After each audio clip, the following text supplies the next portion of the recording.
अस्सलाम वालेकुम डॉक्टर साहब। जी वालेकुम सलाम। हाँ जी की मसला जे? डॉक्टर साहब इन्हां नूं जरा चेक ते करो। ओ की होया की है इन्हां नूं? ओ होना की सी, इन्हां दी बेगम ने इन्हां कोलों पुछया जानू जे मैं तानू 8 दिन नजर ना आवां ते तानू कैसा लगूगा? ए किते कह बैठे बेगम साहबा मैनू ते बहुत ही अच्छा लगूगा। अच्छा ते फिर की होया? ओ फिर की होना सी?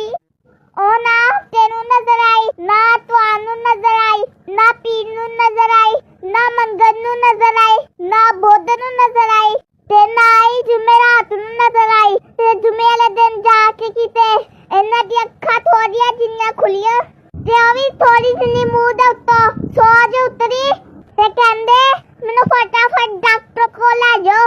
ओ हजे थोड़ी ढिल्ली नजर आई सीगी, इस लिए तुहाडे कोल लेके आए आ। इन्हां नू जरा तुसी तसल्ली ना चेक करो। इन्हां नू भावे सूई भी ना नजर आवे पर इन्हां नू इन्हां दी बेगम जरूर नजर आनी चाहिदी आ।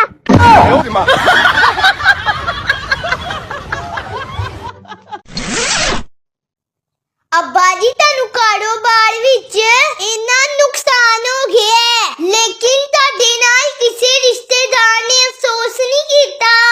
बेटा सारे रिश्तेदार आए सी। हाँ जी आए सी थारे रिश्तेदार। फुप्पो आई उन्हें आके कहा जेड़े भैनां नाल चंगा सलूक नहीं करदे उन्हां भरावां नाल हमेशा इंज ही हुंदा है। ताई ने कहा वड्डे भरा कोलो एक बारी भी नहीं पूछया कि यह काम करना चाहिए कि नहीं, नुकसान ते फिर होना सी। मामू ने कहा कि मैं तानू कहा सी ना कि यह काम ना करना, पर तुसी मेरी इक नहीं मन्नी हुन भुगतो। ते खाला ने कहा मैं तानू कहा सी ना कि मेरे बंदे दे कारोबार विच हिस्सा पा लो, पर तुसी मेरी इक नहीं सुनी, डुब गए ना पैसे। अब्बा जी रिश्तेदार अफसोस करन नहीं आए सी, बल्कि सारे ताडे जख्मां ते नमक छिड़कन आए सी।